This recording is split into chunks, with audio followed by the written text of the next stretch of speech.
Hey guys, LB Ninja back again. I got a Resto Druid guide for you today, and I'm going to go so in depth. I'm going to cover everything that you'll need to know about Resto Druid because I've been playing it for the longest amount of time and I love it so much. It's near and dear to my heart, so hopefully you guys love it as much as I do. Quickly, I want to go over some of the perks to playing a Druid because there are a ton. First off, Resto Druid is probably the most durable healer in the game. They're the hardest to kill, in my opinion. I'll get more into their durability later, but just know you always have access to bear form. You can quickly move out of mechanics with cat form or travel form if you're outdoors. It's just very durable, and it gets even more durable than just its base kit further down in this video. They're very flexible. You can swap between forms however you want in the middle of fights. So it's very flexible in that sense, and have access to so many abilities that other classes just don't. And you're very mobile. Like I said, you can swap into cat form, you can tiger's dash, which is like super quick. You can travel form in a lot of fights. It's just a very mobile class, especially when you get into the Covenant, which I'll get into that later down the line, but I probably won't talk about it, so you get Blink, basically, as Night Fae. So now that that's said, now that those are the perks, let's talk about some of the cons real quick. Get these out of the way. I'm sure you've heard these before, but as a Resto Druid, you don't have any damage reduction for a whole raid group. A lot like Barrier for Priests and Spirit Link for Shaman, you just don't have that. But you do a lot of raw HPS, and that's what you do, and you do it well. So a lot of regroups will still take you because you're definitely good at what you do, which is just healing. But you do need to know that it's less sought after than the other groups just because of how the mechanics work. Also, your damage doesn't do healing. And that's probably a different way of wording something that you've heard before, is just that Resto Druids lack damage. They won't do as much damage at the end of the key as a shaman or a paladin, but they do a lot of damage when you need it. If you need it with Heart of the Wild Convoke, and also you have the Kyrian Legendary, which adds damage to one of your already super damage dealers, but that's not my expertise. I'm not going to get into Kyrian right now, but you don't do damage from healing a lot. Like Mistweavers, they're incentivized to Rising Sun Kick, or Priests have Atonement, Disc Priest at least. So like other classes, they do damage and gain healing from it. Here, whenever you use a global cooldown as Resto Druid to damage, it's just a global cooldown that you're not using a healing spell. So it's a lot different in that sense, and that's kind of why they're known as having less healing or less damage, because they focus on healing. But like I said, they do that very well. Now I want to talk about some of your utility as a druid, because you do have some, despite what some naysayers say. First up is you have Iron Bark. You can Iron Bark mostly a Mythic plus your tank in the middle of a scary pool, and it just adds damage reduction to them, so that's very nice. It's a single target damage reduction. In raid, you can use it as well. It also boosts the power of your hots that are on that target, which is nice. I mean, it's a little bonus, but that's a pretty good one, especially Mythic Plus. And then you have Innervate, which your healers love, especially yourself, but don't let anyone else know that. You apply Innervate, and you have 10 seconds of free abilities. That's right, you just 10 seconds to regen your mana, and it's very nice, and your Mistweaver Monk will love you for hitting them with it, especially when they pop Ulan. But also just your friend Resto Druid, y'all can trade Innervates, because when you use it on someone else, you get half of its value, so it's always nice to use it on someone else and then them use theirs on you after it ends, kind of. So you basically get 3 Innervates for the price of 2, if that makes sense. So that's a big one. It's very nice. You also have Soothe, which is so helpful in keys, especially this tier. We have a lot, or this expansion, we have a lot of stuff that needs to be soothed. The first pack of Theater of Pain is a big one. You have to soothe that guy when he enrages. And then in the other side, there's those giants that enrage and just smack your tank. Those are nice to soothe. So Soothe just like cleanses the enrage effects. So anytime that a big ad turns red, you can hit it with a soothe, and you'll be a lot. Your tank will love you for it. And then also we have we have some kind of displacement, or like some kiting tools, I like to call them. So tools that your tank can use to kite when he's doing pulls. You can put down a vortex, and then all of a sudden any ads that walk through it, they'll get snapped back if they walk out of it. It works a lot like Kyrion's Spear for warriors, if you've seen that before. If not, just don't even worry. It pulls them back into it if they walk out of it.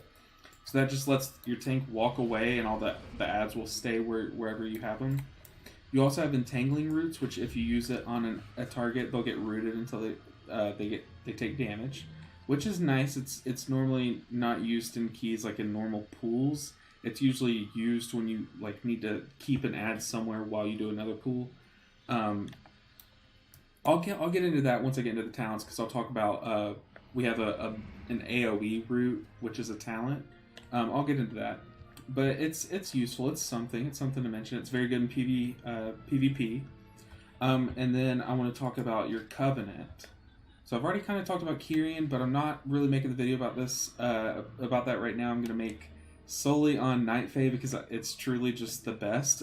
Maybe if you're pushing high keys with some of your friends and you have a strategy where you buff up like your Windwalker monk as Kyrian, then maybe you could do that. But today we're going to talk about Night Fae Resto Druid, because I believe that this is going to get even dumber in 9.2, and there will be plenty of videos on it. Trust me, I'm so excited for 9.2 for the Druid.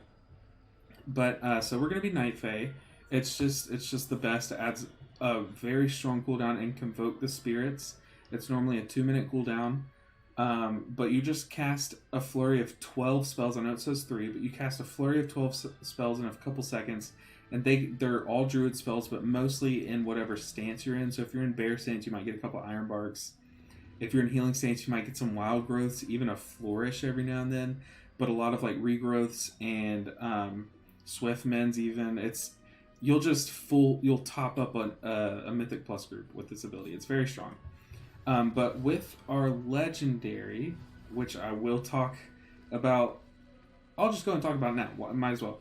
It basically, our legendary just trims down that cooldown to be a minute long, and you now cast 9 spells. But you have a stronger chance to get like a Flourish or a Swift Mend. So it's just it's a very strong healing cooldown. And it's very versatile, because you can go into Moonkin stance or Cat stance and do damage with it. It's just a very strong cooldown, and it's very fun to use. But let's talk about our conduits and soulbinds. So we want to be soulbound with Dreamweaver, and there's a lot of perks to it. It's the only one I'm going to talk about because I think it is truly just like so much better than the rest. First off, we get access to Pod Tender, which adds to our already stupid amount of durability.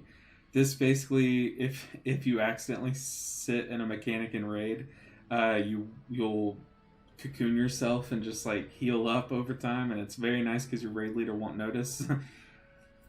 I hope he's not watching. Okay, and then you only get access to 2 potency slots, but you, as a Resto Druid, honestly, you only really have 2 very strong potency conduits, so that's nice. Those are this one, Conflux of Elements. It buffs your Convoke, which is already super busted, so it just adds a lot more healing. And then this one buffs your Wild Growth, which is already one of your primary healing abilities. I will go ahead and say that it is your primary healing ability. You always use it on cooldown, but I'll get into that later in the video. Next up, you want to go with Condensed Animsphere. It just adds so much healing to yourself. Whenever you take damage, you'll gain some of that back. It's just very strong. And then you'll want Well-Owned Instincts. This conduit has been controversial ever since Shadowlands was released. It is so strong. When you fall below 40% health, you just pop a Frenzied Regen on yourself, which is a bear ability. I don't even know. Oh, I do. You heal for 1/3 of your health over 3 seconds. It's like a massive hot that you put on yourself. So it just adds to your already dumb durability as is. It makes you as a druid so tanky. You're just so hard to kill because you finally get knocked down really low and you just heal yourself right back up.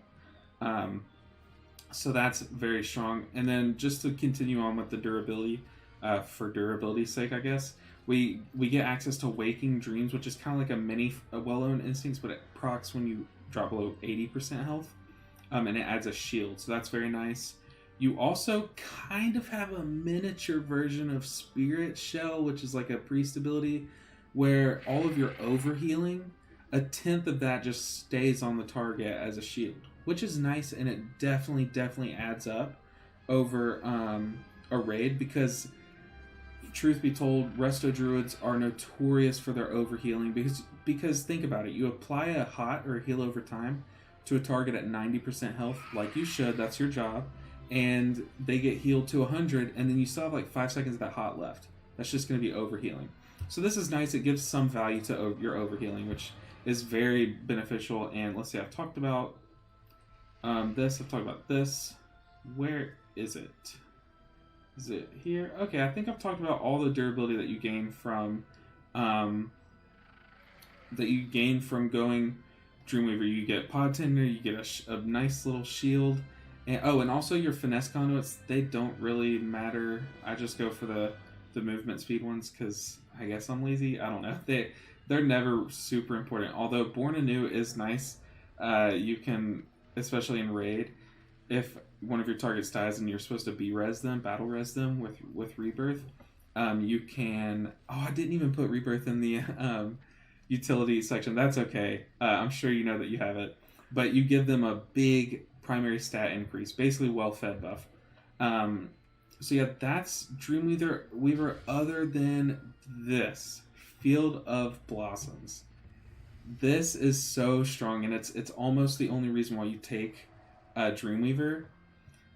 For 24 seconds, every time that you convoke the spirits, you get like half of a bloodlust on yourself, which is so strong, especially because the stat haste in Resto Druid is so strong. It's your strongest substat. I will get into substats later in the video, but it is just so strong. So this alone, paired with your now 1 minute convoke the spirits cooldown, basically 24 out of every 60 seconds you will be getting you will be getting 15% haste for free.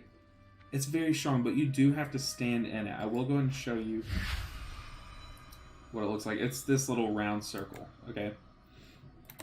So as long as you stand in it, you get 15% haste. So at basically half the time you have extra haste. And then also Dream Delver is very strong because every time that you heal someone, you just basically get your healing ramps up on them. It's very nice. Same with damage, but as I've said before, we don't focus damage. It's very nice on Dreamweaver. Now I will go into the legendaries. So we've already discussed the Night Fae legendary. It's the best in slot if you're Night Fae. It's very strong in raid and Mythic Plus because Convoke is a very powerful cooldown there. So I'm not going to go back into that legendary. However, let's look at some of the other ones. Really quick, the Kyrian legendary, not going to go into it. I'll go ahead and show it, but I personally don't have any play experience with it. I just know that some people prefer it in Mythic Plus, and that's totally fine. But you have to know, going Kyrian doesn't give you anything. It gives a party member something. So that's kind of why I don't play it, because Convoke is a cooldown. It's a button that I press, basically, and it's very fun. Okay, so brush over those. Now let's talk about two of our Resto Druid legendaries that we still use in 9.1.5, and that is Verdant Infusion. Let me find it. Can I spell? Okay, Verdant Infusion. When you swift mend a target, it no longer consumes all like a hot, which normally swift mend consumes your weakest hot on the target. So like if you have like a regrowth, it'll normally take that. But Swiftman no longer takes it. Instead, it extends the duration of all your hots on a target by 10 seconds. This legendary blew up halfway through Shadowlands because of its single target healing ability. It's so strong when you're just healing a tank and you have Wild Growth on the tank, you have Regrowth hot on a tank, and you have Life Bloom on them and Cenarian Ward. and then you extend all those by 10 seconds. It gets kind of stupid. And then that mixed with Flourish. Flourish is I forgot I have it macroed. Flourish is a talent, but it extends all of your... It's a 1.5 minute cooldown that extends and buffs all of your HOTS. So not only extending, but it buffs them, makes them stronger by 8 seconds. So those two in tandem are so strong. They're so fun to play with. I highly recommend at least getting a 235 Verdant Infusion Legendary. It's very fun. And for next tier, 9.2, this is probably going to be the go-to legendary for keys if you need more healing. So it's very, very fun. Now I'm going to talk about Vision of Unending Growth. This was your go-to raid legendary in 9.0, basically 9.0, and for the start of 9.1 until the Night Fae legendary came out. Basically, every time that you cast Rejuve and every dot of... It's not every hot or every tick of each Rejuve because of like server lag a bit. Kind of like the Venthyr Mistweaver, how it doesn't... The Sinister Teachings legendary doesn't pick up every crit. This one, each one has a 2.5% chance to just apply a Rejuve to a different party member or raid member. So it's so much fun to use. I cannot stress how much. If you have not gotten to play with this legendary in raid, you just spam Rejuves and you'll have your whole raid blanketed by a Rejuve. And then you pop Flourish and you are doing dumb amounts of healing. I love this legendary. However, it does get slightly edged out in raid by Convoke. Also, Convoke being more bursty amounts of healing just suits raid a little better because, you know, those mechanics like to try to one-shot you. So that's that legendary. Love this legendary. It's probably going to be it's going to go in tandem with the Night Fae legendary next expansion as of now, unless they release any new legendaries, which they probably will. It's very strong. I'm not going to go into some of these other ones like Circle of Life and Death, which is good. And I think it's this one, Dark Titan's Lesson. Some people like this one, but it's just not as good as the others. But in 9.2, this is probably going to be so good with Night Fae because just think about it. You Convoke, and then you have that ring around your feet, and you have just so much more haste, and then you just spam Rejuves, and then all of a sudden your whole group's blanketed by Rejuves. You probably still have some HOTS left over from your Convoke, and you pop Flourish, and you are just rolling in the healing. It's going to be very fun, very good. Okay, so now that that's out of the way, let's get into the stat priority. So, like I've said before, haste is going to be your go-to. The more Rejuves you get out in raid, the more wraths you're able to spam while doing damage in Mythic Plus, or the more, the quicker you can respond with haste. Not only is that good, but how haste works with Resto Druid is your HOTS tick faster. They still have the same duration. So like Life Bloom will always last 15 seconds, Rejuve will always last 15 seconds, but within that 15-second window, you might get one extra tick, or 2 extra ticks, or 3 extra ticks, depending on your haste. So think about it, you have probably 100 HOTS out. That's probably a massive exaggeration. It actually is, I know for a fact. Say you have like 30 HOTS out in a raid group, and then you just think of all the extra ticks that you're going to get with more haste. It's so strong. It gives you the most healing in both raid and Mythic Plus, and it's all around nice to have. Next up kind of is a curveball. It can go either way. In raid, it's just straight up crit. It gives you the most HPS increase after haste. However, it's not as strong in Mythic Plus, just because you want to have more reliable healing in Mythic Plus. But it's still it's just not your worst. Basically, after haste, the other 3 stats, you could kind of lean however you prefer it. But each one has its bonuses. So crit is just kind of like, it will, more of your hot ticks will crit in raid, whereas you'll have less hot crit chances, if that makes sense, in Mythic Plus. But it buffs your damage because you'll be critting, so it's still nice to have. I prefer it basically in all content after haste, but it's very close. Next up is I want to talk. I'm not saying next up in priority, but these next two are very weird. Okay, so mastery buffs your healing for each hot on the target. So if you have 3 hots on a target, right now I have 11% mastery. They will all of my healing to that target will get buffed by 33%. Super, super, super strong healing stat. So very strong healing stat. It's honestly it's very good in raid because it buffs your healing so much. You have a group standing in efflorescent. You have wild growth going on people, rejuves everywhere. So you'll get like probably like 11 to 22% if your mastery is 11% per target bonus healing, which is nice, but it's just not super strong. You might want to go versatility because not only does it buff your healing by a smaller amount. See, mine is 7, and they, what is that? Increases damage and healing, yeah, by 7%. So it's the same. It's the same amount. It just doesn't scale exponentially like mastery scales per hot on the target, whereas verse just each of those hots is going to do 7% more healing. However, it makes your damage do more, and that's why a lot of people are leaning towards versatility as the second stat under haste in Mythic Plus, because it buffs your damage. It will still buff your healing. However, you will be missing out on a ton of security and healing by not going Mastery in Mythic Plus. Because in Mythic Plus, think about it, most of the time you're just healing your tank. Or you are able to apply 3 hots all in like a span of 2 seconds to a DPS that soaked a mechanic and get them up. So Mastery is super, super strong for healing only, but especially in Mythic Plus because you'll have more hots per target basically.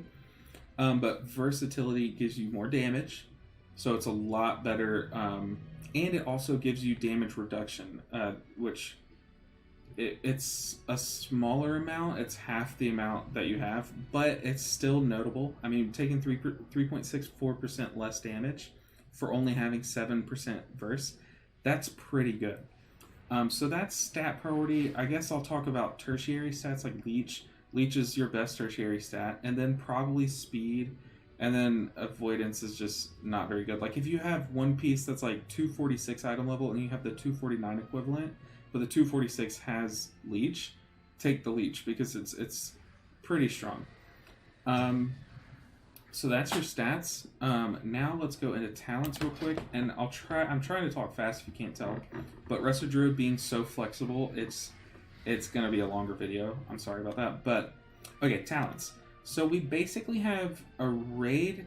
Basically, this whole video I've been talking about, like, we have a raid version and a Mythic Plus version, and it's the same for talents. We have our Mythic Plus version, which is what you're looking at now. Now, there are some slight variations that you can go with. If you have way too much haste, you could go Germination if you didn't feel like you needed Flourish. But Flourish is just so strong. I highly recommend keeping this in all forms of content, except like PvP, because they do go Germination and like 2v2s and stuff, but we won't talk about that. So, Flourish, all content, it is a cooldown. It is a strong cooldown. It buffs all of your hots already applied, and it's so dumb. It's so strong, very strong cooldown. And then I'll just work my way up them. Spring Blossoms just adds an extra hot to your efflorescence, your little circle heal. So it just gives you a big mastery boost. That's it. It's a tiny little heal, but it gives you more mastery. It just adds up to more healing. The other choice would be, in Mythic Plus you could go Overgrowth if you're trying to do more damage. Then you could just be spamming damage, and once your tank starts to take some big hits, then you just overgrowth them and it applies all of your hots all at once on that target. So that's a pretty unique option. But then your raid leader, I would always keep Spring Blossoms in raid unless your raid leader says like, hey, for this fight we're going to need your Trank to be on 2-minute cooldown. Trank is your main healing ability. You heal everyone around you, and it heals them for a chunk, and then it starts applying hots with each tick. So they might need that cooldown up like every 2 minutes per fight, but other than that, in raid I would keep this mastery boost and this tiny little heal. That little heal adds up.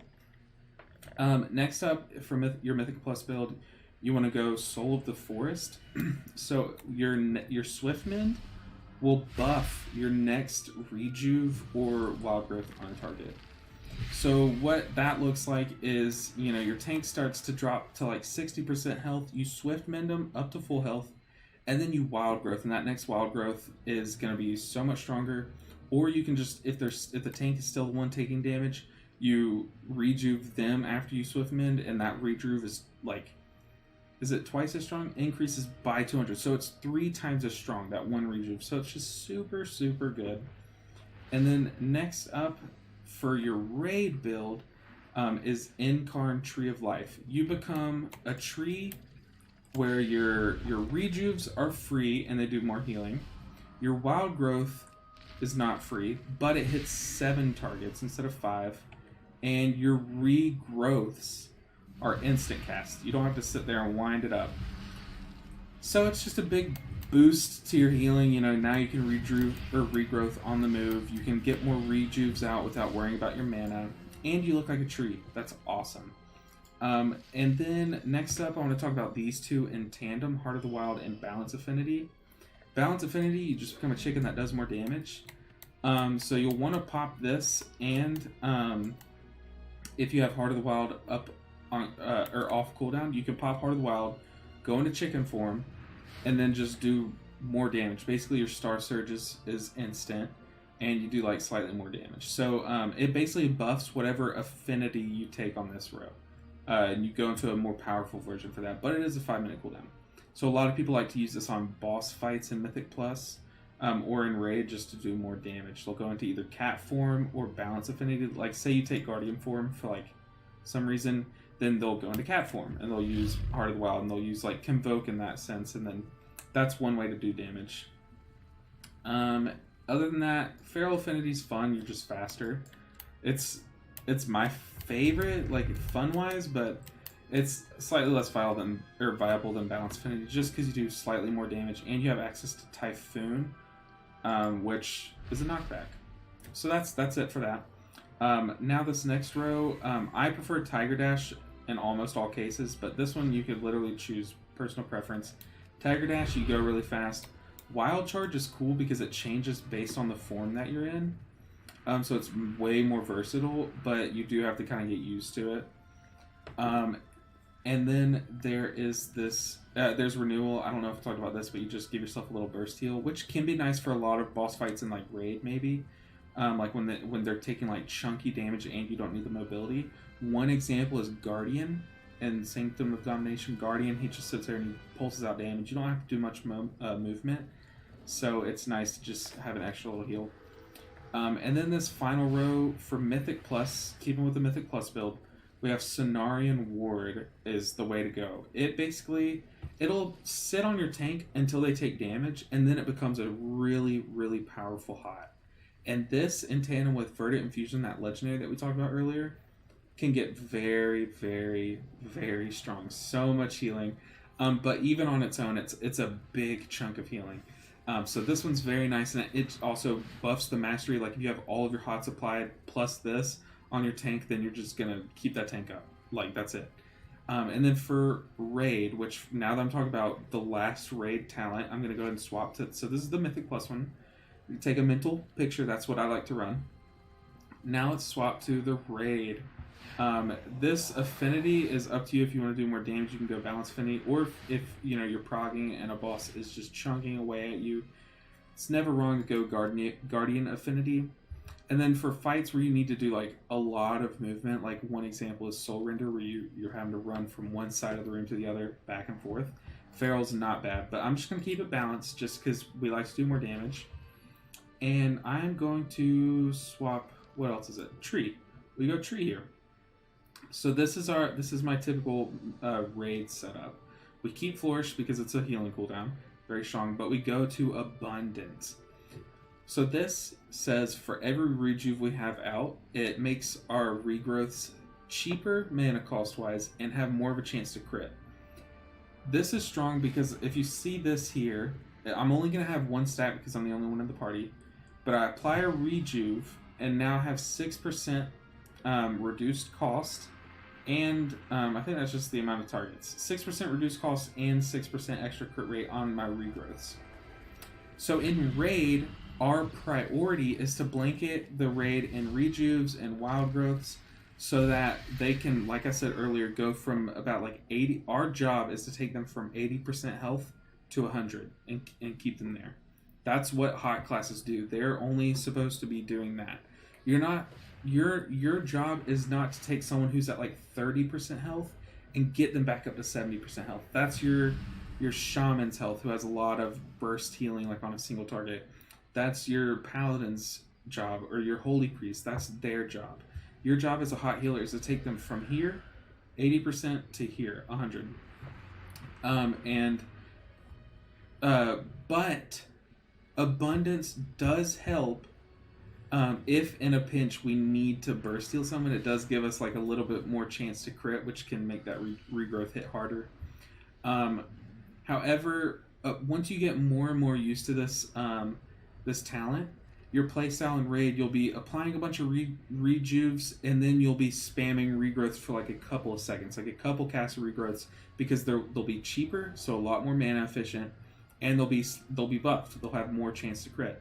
So you'll go from applying a bunch of rejuves to doing a couple of regrowths, and then back to applying your rejuves, and then back to regrowths. All during that little rotation. In a few minutes, I'll be talking about the abilities that you want to be popping on cooldown. But so those are your talents. Now that that's over and done with, let's talk about. Well, I guess right now I'm going to be talking about the abilities to use on cooldown. Basically, it's just two of them. It's just two, and then a third if you're Night Fae. It's Efflorescence, which if you see here, I have a tracker to keep up with my the amount of times that it's going to stay on the ground. It lasts for 30 seconds, and you want to keep it up. You want to keep it up 24/7, even in your sleep.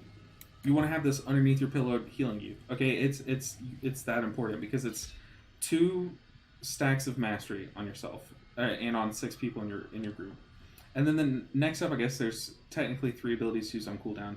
Next up is Life Bloom.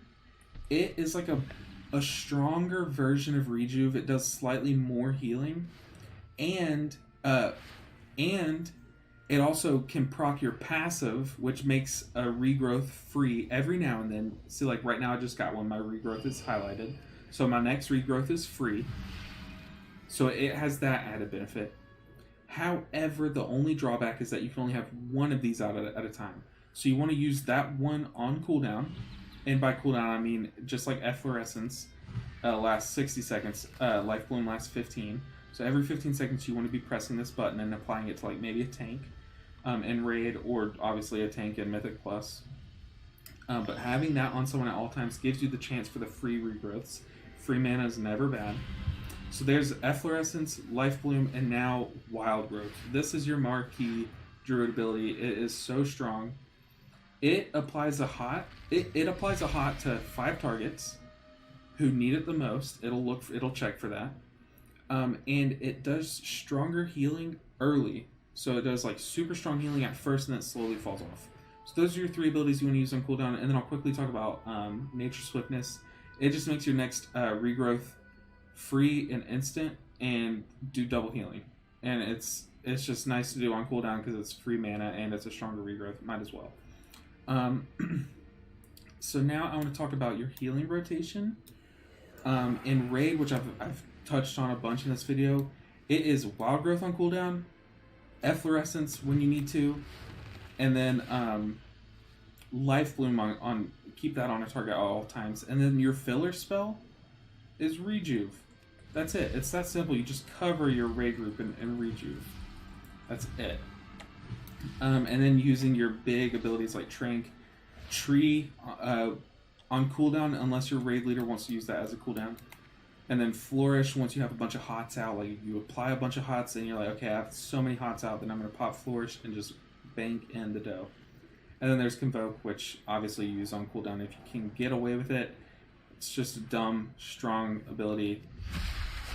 9 to 12, depending on your legendary.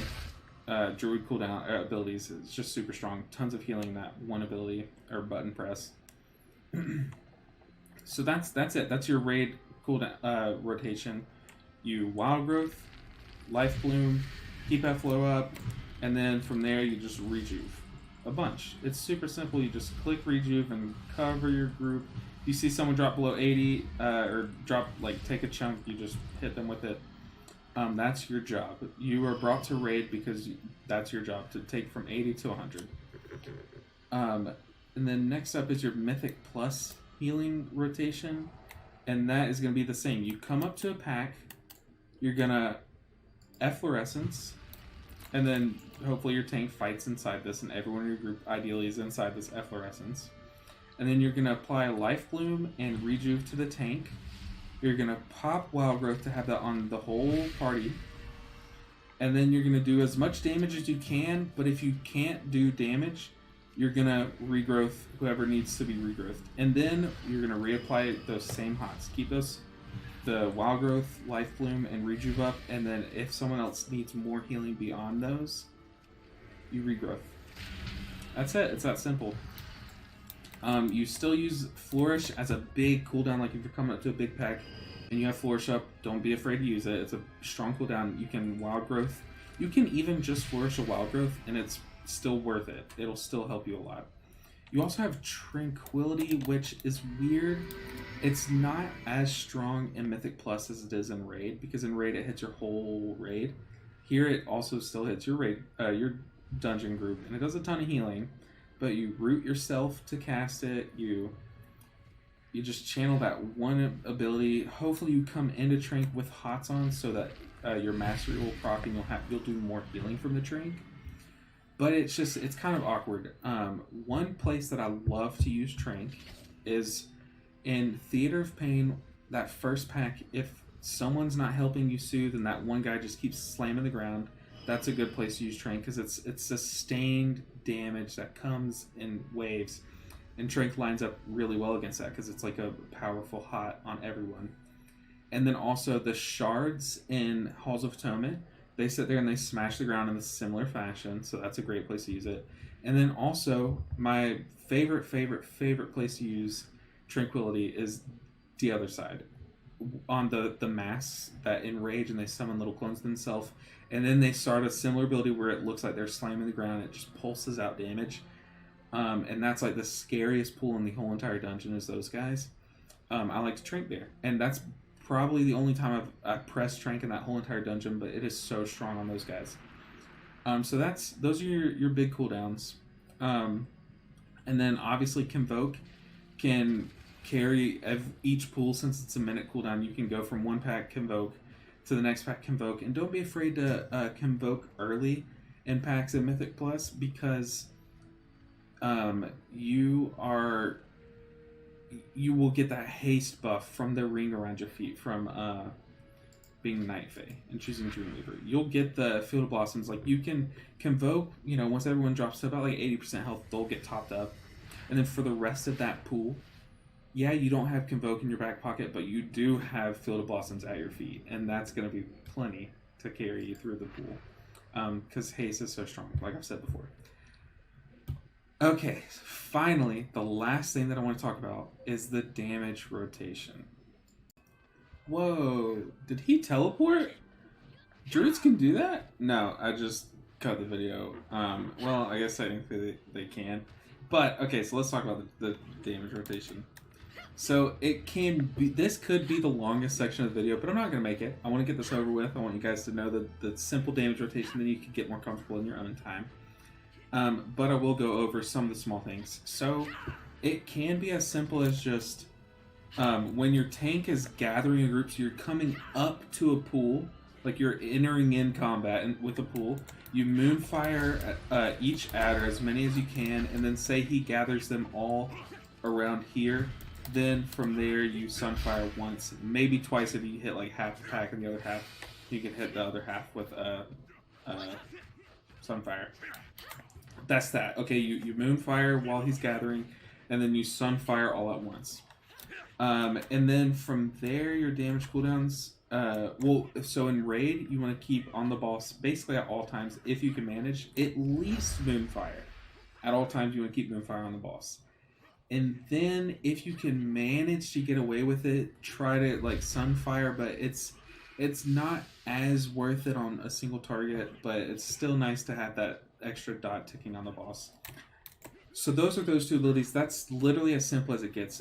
You always want to have, in boss fights in Mythic Plus and Raid, you want to have Moonfire on the target. You want to at least have Moonfire on each target on the pool, or at least like most of the targets. And then try to Sunfire like only once or twice. You never want to, while your tank's gathering, you never want to Moonfire, then Sunfire, then Moonfire, then Sunfire, and then the same for this guy. You don't want to do that. What you want to do is you want to Moonfire this guy while the tank pulls it. The tank's pulling everything. You Moonfire him each once, and then he gets them all together, and then you Sunfire once. It's less GCDs for the same amount of value. So that's those two abilities. From there, your damage can be as simple as just Wrathing. However, if you notice, we just entered into the lunar eclipse. So as a Resto Druid, you have this weird mechanic that comes from your Moonkin form. And that is, when you cast 2 Wraths, you enter into your lunar eclipse. And that buffs your star fires for the next couple seconds. And then once you're out of your lunar wrath, you're no longer in lunar wrath, you cast 2 star fires and it buffs your wrath. So you kind of flip-flop. So now I'm going to cast 2 Starfires, and we're going to enter into Solar Eclipse. Now our Wraths are buffed. You see it's highlighted. So that's one way to sneak in more damage. Like say you're on a boss fight and no one's taking damage in the most ideal world possible. You just sit there and you flip-flop between your two eclipses while Star Surging on cooldown and what am I trying to say? Moonfiring and Sunfiring if you need to on cooldown. However, that is literally just a Boomkin guide, and that's not what we do. We also have to come out of Boomkin form and heal a bunch. So what I'm going to say, and what I'm only going to suggest in this video, is your damage is you're going to have Moonfire and maybe Sunfire, a tap, what am I trying to say? Jesus. On a target, and then you're going to spam Wrath. Now we're going to go into Lunar Eclipse, but we're going to ignore it. Unless it's like a big AoE pool, then your tank's fine. You can go into, if you feel like you're safe to go into Chicken form and do damage there, then you can spam your Star Fires because they're AoE. But we're not even going to that. So once again, just apply your 2 dots and then you just spam Wrath. Now, the reason why I'm mentioning the Eclipse is, say in the back of your mind, you're like, I think the last Eclipse that I was in was Lunar Eclipse. So what you can do, like say you're coming up to a boss, you can apply your things, and you can enter in Moonkin form, and then do 2 Star Fires to enter back into Solar Eclipse, and then just buff your Wraths. So you basically spend 2 Starfires just to get back into that Eclipse. And then like say like later on in the dungeon you're like, okay, no one's taking much damage right now, I can enter in here and I can, do the same exact thing. So you can just basically focus as your damage on any boss, just doing your dots and then wrathing. And then if you need to, you can buff your wraths by going into Solar Eclipse. Now, one thing that you can do to step it up a bit is do the same exact thing. Apply your dots, keep those on cooldown, or on the target at all times, and then swap to Moonkin form and Star Surge when you know it's on cooldown, and then swap right back to doing the same thing. Because Star Surge hits hard. That's another thing you can do. Also, if you want to get more advanced in it, which I'm not going to go deep into this, you can go Feral Affinity and apply Rake and Rip to them. Like keep applying your dots from that, but I'm not going to do that. I suggest keeping it simple. Let's just stay like we're Balance Affinity. And that's it. That's your damage rotation as a druid. You just keep your 2 dots up. I've told you one of the big tips that helped me get a lot better as Resto Druid is I was spending too much time sunfiring while they were pulling. You moonfire each thing once while he collects all the packs together, and then you sunfire once. I think I learned that from Nagura. I'll go ahead and give her a shout out. She doesn't need it. She's like one of the biggest WoW YouTubers. But anyways, that's it. That's Resto Druid. I love Resto Druid. Love it so much. I hope you love it as much as I do. And hopefully you took something from this video, and if you did, let me know down below. Say thanks, because I am saying thanks to you for watching this video. Also, go ahead and hit like if you liked it. Hit subscribe if you want more of me or more guides like this, and tell me what you want to see down below in the comments. I will link my Discord in the description down below, and what I want you to do with that is to message me a bunch of super hateful no, I'm kidding. I want you to send your VODs to that Discord. Send them to me. I'll watch them directly. I'll have some VOD reviews coming out. I've already got a couple of you that sent me your VODs in, and I'm so excited to review those.